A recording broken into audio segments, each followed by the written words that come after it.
আসসালামু আলাইকুম। আজকে পাক করব করলা ভাজি, সিম্পল।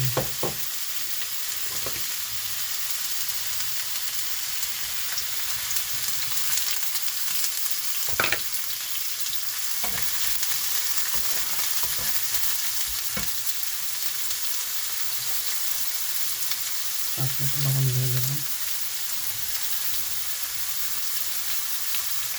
করলা ভাজিতে একটু পেঁয়াজ বেশি লাগে, খেতেও ভালো লাগে।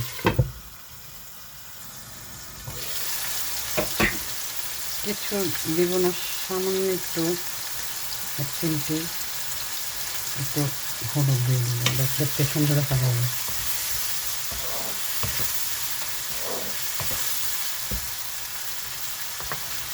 এখন ঢেলে দেবো করলাগুলো।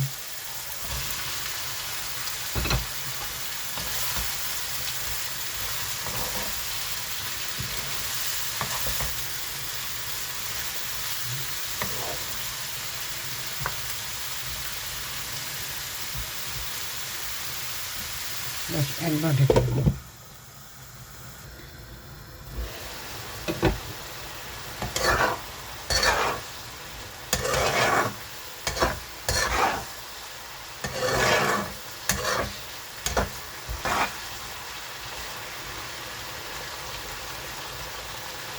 আর ঢাকবো না, কাঁচামরিচ দিয়ে দেবো।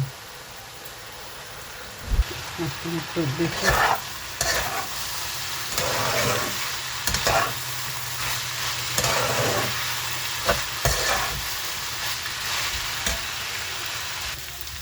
এখন আমি নামিয়ে ফেলবো। আমার করলা ভাজি হয়ে গেছে। গরম ভাত দিয়ে একটু দুপুরে খাবো। এখন নামিয়ে ফেলবো। এই তো নামিয়ে নিলাম। এখন গরম ভাত দিয়ে আমরা এখন খাবো। তো সবাই ভালো থাকবেন। আল্লাহ হাফেজ।